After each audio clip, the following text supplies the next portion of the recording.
Graça e paz, irmãos. Meu nome é Denis e eu quero compartilhar uma mensagem de Deus com vocês. Na primeira carta que o apóstolo Paulo enviou para a igreja de Corinto, no capítulo 15, ele fala sobre ressurreição. No versículo 20, ele declara: "Mas Cristo ressuscitou dos mortos e foi feito as primícias dos que dormem." Aqui o apóstolo Paulo usa uma expressão da vida camponesa do povo de Israel. Acontece que a colheita judaica era dividida em 3 etapas. E o nome dado à primeira etapa era justamente esse, primícias. A colheita das primícias, a colheita dos primeiros frutos. A segunda etapa era chamada de colheita geral. E a terceira, a colheita dos rabiscos, que normalmente era realizada por pobres, viúvas, necessitados, estrangeiros. Era a colheita daquilo que caía, daquilo que era esquecido, daquilo que ficava para trás. Então, considerando a colheita judaica, as 3 etapas da colheita judaica, nós entendemos que o apóstolo Paulo, quando declarou que Cristo ressuscitou dos mortos e foi feito as primícias dos que dormem, ele estava dizendo que Jesus foi o primeiro indivíduo a ressurgir dos mortos. Ora, tanto em uma ordem cronológica quanto em uma ordem histórica da Bíblia, nós sabemos que Jesus não foi o primeiro indivíduo a ressurgir dos mortos. O primeiro indivíduo a ressurgir dos mortos foi o filho da viúva de Sarepta, conforme está escrito no primeiro livro dos Reis, capítulo de número 17. O segundo indivíduo a ressurgir dos mortos foi o filho da Sunamita, conforme está escrito no segundo livro dos Reis, a partir do capítulo 4 e do versículo de número 7. Depois nós ainda temos a ressurreição daquele morto que tocou nos ossos de Eliseu e foi envolvido pelo poder da vida. Nós ainda encontramos no Novo Testamento, antes da ressurreição de Jesus, a ressurreição do filho da viúva de Naim, a ressurreição da filha de Jairo e a ressurreição de Lázaro, o amigo de Jesus. Então, Jesus não foi o primeiro indivíduo a ressurgir dos mortos. Então, será que Paulo cometeu um equívoco quando ele declarou que Cristo foi o primeiro? Que Cristo ressuscitou dos mortos e foi feito as primícias dos que dormem? É claro que não. O apóstolo Paulo conhecia a história melhor do que qualquer um de nós. Ele sabia exatamente aquilo que ele estava dizendo, aquilo que ele estava declarando. Então, quando ele disse que Cristo foi o primeiro indivíduo a ressurgir dos mortos, ele estava se referindo a uma nova modalidade de ressurreição. Ele estava se referindo a uma nova safra.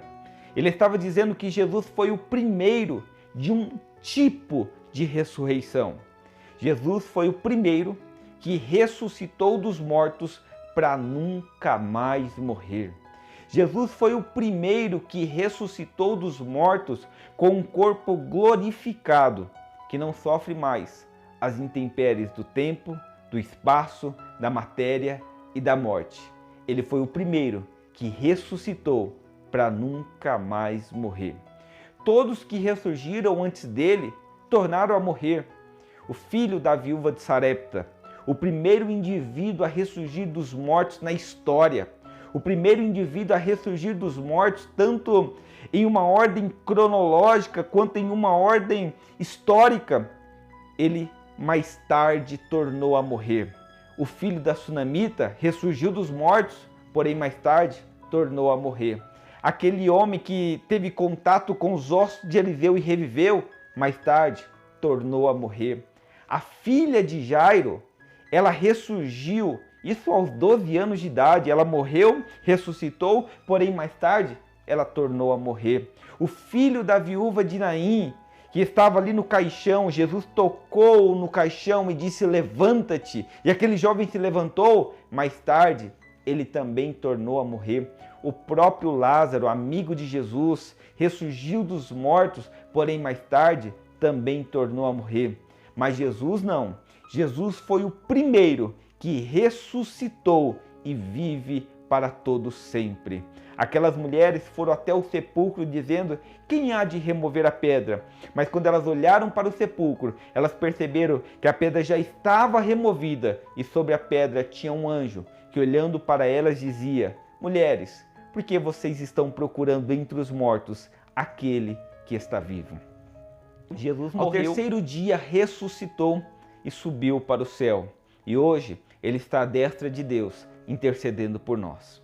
Aliás, aos 103 anos de idade, o apóstolo João foi deportado e exilado na ilha de Patmos por ordem do imperador romano Domiciano. E enquanto ele estava na ilha de Patmos, ele viu coisas gloriosas. O Senhor lhe revelou coisas inefáveis. E ele diz que ele ouviu uma voz e quando ele virou-se para ver quem falava com ele, ele viu 7 castiçais de ouro. E no meio dos 7 castiçais, ele viu o próprio Cristo ressurreto. E ele diz: os seus olhos eram como chamas de fogo, os seus cabelos brancos como a lã branca, as suas vestes brancas manchadas de sangue, no seu peito havia um cinturão de ouro. A sua voz era como o som de muitas águas, da sua boca saía uma espada aguda de 2 fios, o seu rosto era como o sol do meio-dia quando na sua força resplandece, os seus pés semelhantes ao latão reluzente.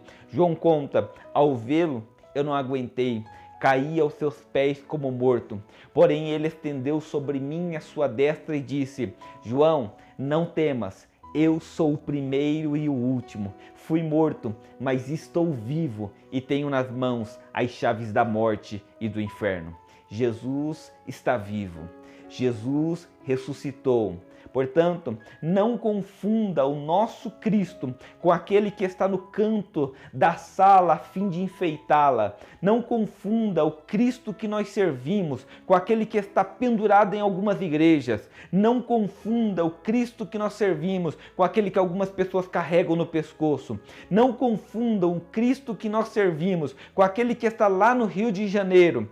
Não confunda o nosso Cristo está vivo, o nosso Cristo não tem os olhos cegos, o nosso Cristo não tem as mãos e os braços de pedra paralisados, o nosso Cristo está vivo e Ele pode nos ajudar, Ele pode nos socorrer, Ele pode nos abençoar, Ele pode curar, Ele pode levantar. Jesus está vivo.